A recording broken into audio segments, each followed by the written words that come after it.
Jika sudah mencapai puncak Kinciria, rasa takut memusingkan andai kamu tak sengaja terjatuh mungkin muncul dalam pikiran. Bagaimana di atas kapal pesiar? Hey, kapal pesiar bahkan bisa lebih tinggi daripada Menara Eiffel. Jadi, tidak mengherankan jika saat berdiri di atas sana sambil mengagumi pemandangan, kamu bertanya-tanya, apa yang akan terjadi seandainya kamu jatuh dari kapal? Pada Agustus 2018, seorang wanita asal Britania Raya sedang berlayar di lautan Adriatik.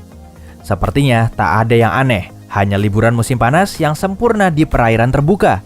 Kapal pesiar Norwegian Star yang dia tumpangi sedang berlayar menuju Venesia, Italia, setelah berangkat dari Vargarola, Kroasia. Wanita itu ada di dek 7, saat tepat sebelum tengah malam, dia terjatuh dari buritan kapal. Ini terjadi sekitar 100 km dari pesisir kota Pula. Terlalu jauh untuk meminta tolong. Begitu awak kapal mengetahui insiden itu, mereka meluncurkan upaya pencarian dan penyelamatan besar-besaran. Mereka memeriksa kamera CCTV di kapal guna mencari tahu kapan tepatnya peristiwa jatuh itu terjadi. Dengan begitu, mereka dapat menentukan lokasi kapal pada saat itu dengan tepat.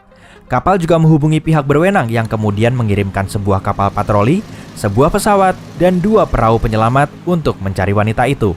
Pencarian berlangsung sepanjang malam. Saat matahari terbit, wanita itu masih belum ditemukan.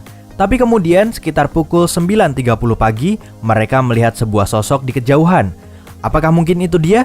Saat mereka mendekat, tampaknya wanita itu juga telah melihat regu penyelamat karena dia mulai melambaikan tangan.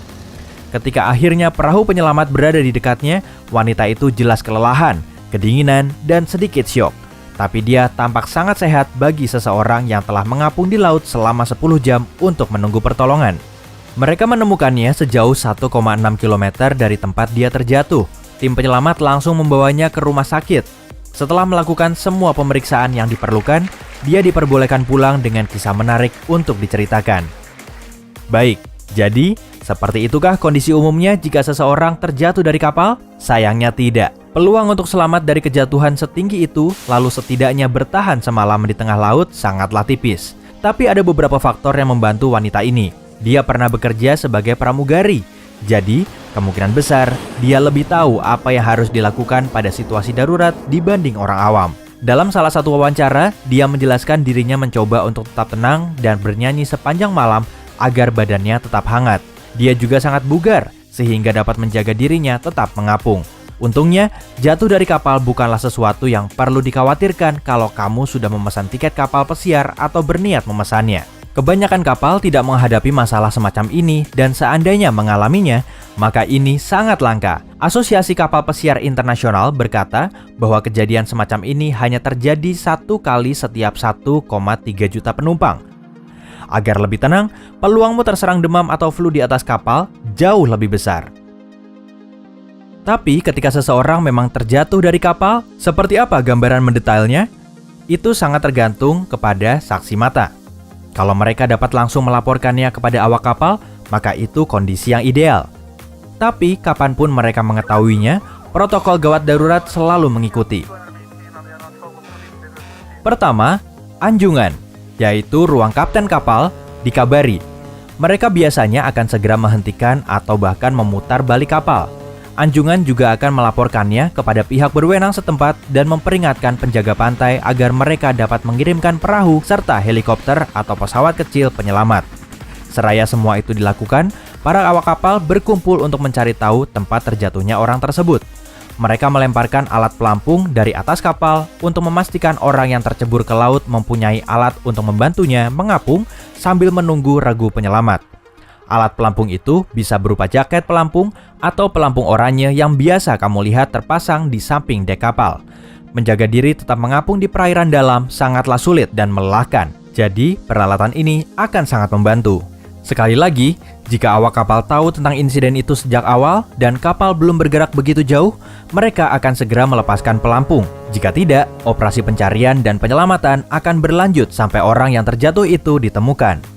Tapi waktu sangatlah penting. Perairan laut dalam yang luas dan tidak ramah tak akan mudah diatasi. Kalau tak ada yang melihat orang tersebut terjatuh dan baru menyadari dia hilang kemudian, peluang upaya penyelamatan untuk berhasil tak akan bagus. Hanya sekitar 10-15%. Kenapa rendah sekali? Pertama, lautan itu benar-benar luas. Menemukan seorang manusia yang mengapung di antara warna biru tak berujung bukanlah pekerjaan mudah. Laut pun tidak bersih dan jernih, bahkan jauh daripada itu.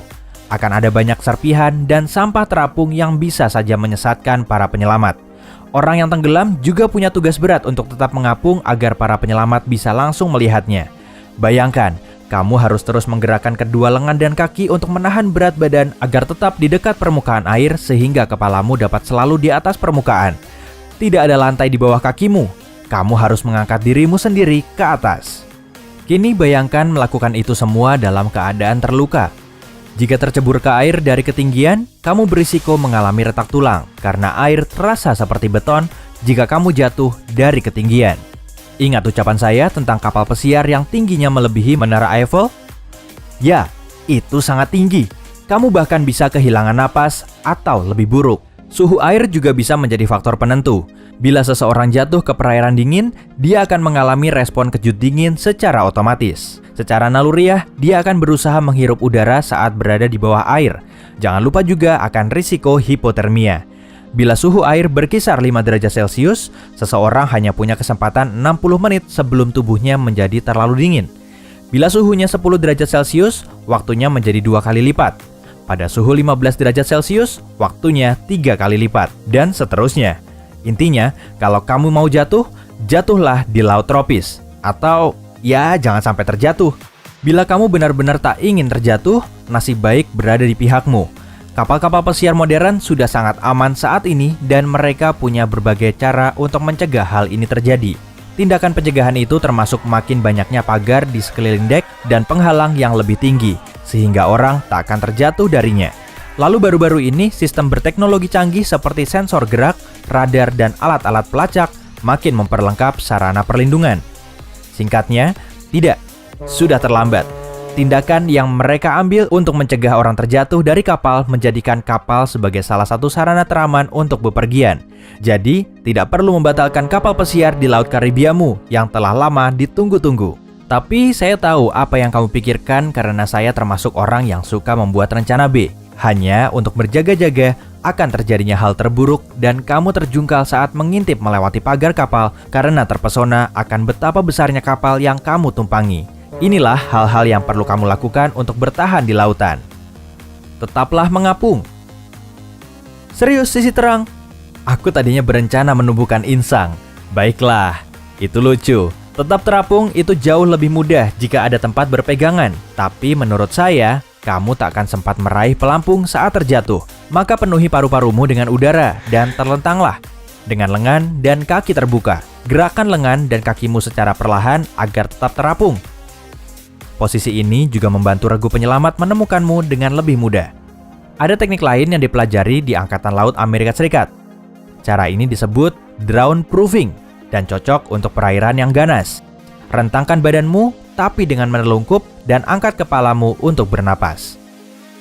Tetap kenakan pakaianmu.